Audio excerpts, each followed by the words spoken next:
কখন কন্টেন্ট ক্রিয়েশনকে পেশা হিসেবে নেবেন?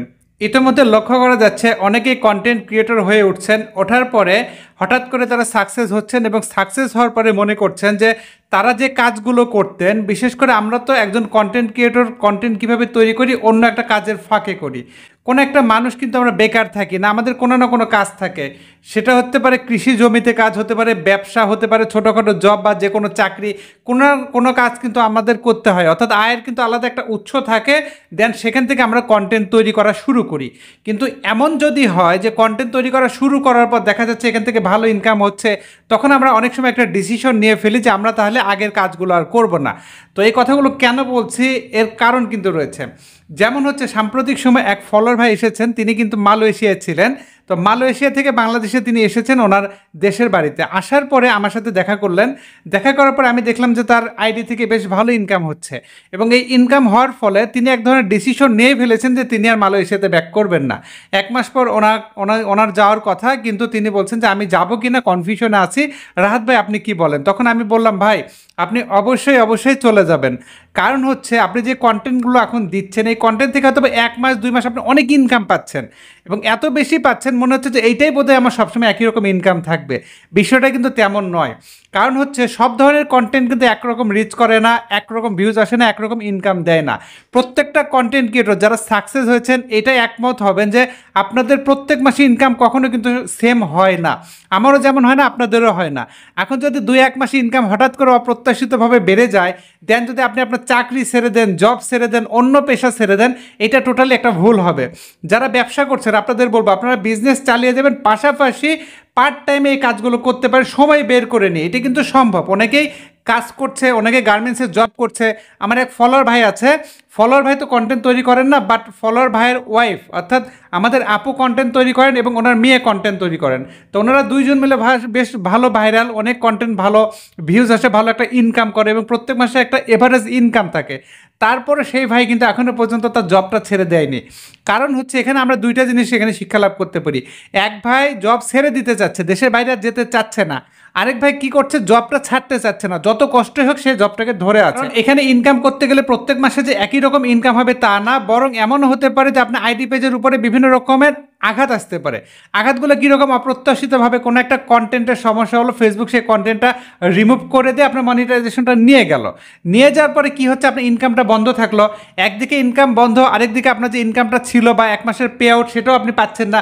যতক্ষণ পর্যন্ত মনিটাইজেশন ব্যাক না হচ্ছে ততক্ষণ পর্যন্ত এখান থেকে কোনো ইনকাম হচ্ছে না এবং বৃথা খাটতে হচ্ছে। তখন আপনি চিন্তা করবেন, না আমার তো একটা প্রফেশন ছিল, আমার তো একটা জব ছিল, আমি যদি ওইটাতে থাকতাম তাহলে এই সময় আমার যে ফিনান্সিয়াল যে সাপোর্টটা সেটা কিন্তু ওখান থেকে ব্যাকআপ দিতে পারতাম।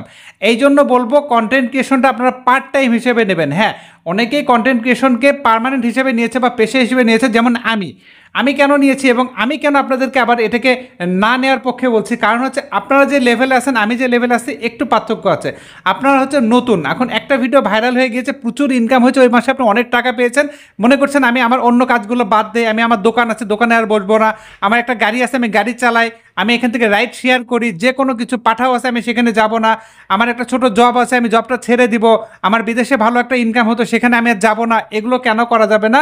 কারণ এই যে আপদকালীন সময়গুলো কিন্তু আসতে পারে। বাট আমি সেগুলোকে কীভাবে ব্যাকআপ দেই, এই কারণেই ব্যাকআপ দেই, কারণ হচ্ছে আমার অলরেডি হচ্ছে এখানে অনেক ধরনের অভিজ্ঞতার মধ্য দিয়ে আমি চলে আসছি এবং এতটা সতর্কতার সহিত আমি কন্টেন্ট তৈরি করি, যে কারণে আমি আশা করি যে আমার কন্টেন্টে কোনো সমস্যা হবে না। তারপর আমারও কিন্তু এখানে স্লিপ হয়ে যায়, এমনটা হয়। আমি যে প্রত্যেক মাসে একদম পে আউট পাই তা কিন্তু না। এমনও দেখা গেছে যে 2 মাস 3 মাস পর পে আউট পাই। আন্দোলনের মধ্যে তো ইনকামই বন্ধ হয়ে গিয়েছিল, আপনাদেরকে মনে আছে এই বিষয়গুলো?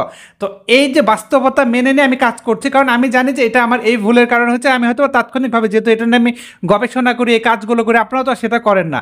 কাজে আপনারাও চাইলে এটাকে প্রফেশন হিসেবে তখন নিতে পারেন যখন আপনারা আমার মতো করে জিনিসটা আরও ভালোভাবে বুঝতে পারবেন।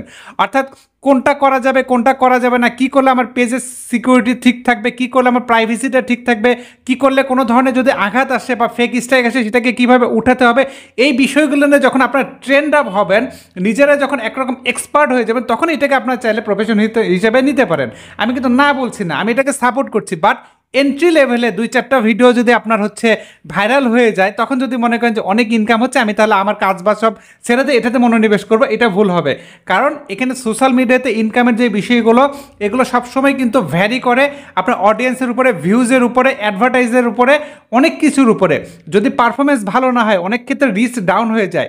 কোনো একটা ভিডিও আপনার ভাইরাল হয়ে গেছে, বাট সেই ভিডিওতে সামান্য একটু ভুল আছে, আপনি সেটা রিমুভ করলেন বা ফেসবুক রিমুভ করে দিল, ওই ভিডিওর যে রিচটা আছে, ওই রিচটা কিন্তু অনেক ডাউন করে দেয়। ওটার ফলে হয়তো আপনার মিলিয়ন মিলিয়ন রিচ ছিল, ভিডিওটা না থাকার ফলে হঠাৎ করে কলাপস হয়ে যায়, তখন আপনার ওই রিচটা উঠতে সময় লাগে, তখন ইনকামটা কমে যায়। এই জন্য এখানে যে ইনকামটা, এটা কিন্তু এখনও পর্যন্ত টেকসই বলা যাচ্ছে না। ইনকাম হয়, এটা ডেফিনেটলি সত্য, ইনকাম হয়, আমি কিন্তু সত্য কথা বলি। আমার এই ভিডিওটা শুনে অনেকে হয়তো বা মনে মনে ভাববেন যে কী ব্যাপার, হাত ভাই এরকম এরকম কথা বলছে, কারণ আমি আপনাদের ভালোর জন্য কথাগুলো বলছি। আপনারা কন্টেন্ট ক্রিয়েশন করেন, এখান থেকে যে ইনকামটা হবে এটা আপনাদের আপাতত বোনাস, আর ভবিষ্যতে যখন নিজেরা বুঝতে পারবেন, সব কিছু বুঝে ওটা শেষ হয়ে যাবে, তখন চাইলে আপনারা সুইচ করতে পারেন, এটা কোনো সমস্যা নেই, যেমনটা আমি করছি। আর এছাড়া আমি কিন্তু চাইলে এখান থেকে বেরিয়ে যেতে পারছি না, কারণ হচ্ছে আমি অন্য কাজ করার সুযোগ আমার নাই। আমি কন্টেন্টও তৈরি করছি, পাশাপাশি আপনাদেরকে সার্ভিস দিচ্ছি, এতে করে কি হচ্ছে, আমি নিজে কিন্তু চলতে পারছি। আপনারা তো আর সেই কাজ করছেন না, ঠিক আছে? আপনারা শুধু কন্টেন্টের উপরে মনোযোগ দিচ্ছেন এবং মনে করছেন যে এখান থেকে আমার ইনকাম প্রচুর হচ্ছে, 2-3 মাস ইনকাম হচ্ছে, আমি অন্য কাজ বাদ দিই, এটা করবেন না। আপনার অন্য কাজের পাশাপাশি আপনার প্রাইমারি থাকবে আপনার অন্য কাজ, এটা থাকবে সেকেন্ডারি। আমি কি বুঝাতে পেরেছি? এটাকে তখনই প্রাইমারি করবেন যখন আপনারা আমার মতো এই জিনিসটা আরও ভালোভাবে বুঝতে পারবেন। আশা করছি আমি আপনাদেরকে বুঝাতে পেরেছি। বুঝাতে পারলে ভিডিওতে একটা লাইক দেবেন, বন্ধুদের সাথে শেয়ার করতে ভুলবেন না।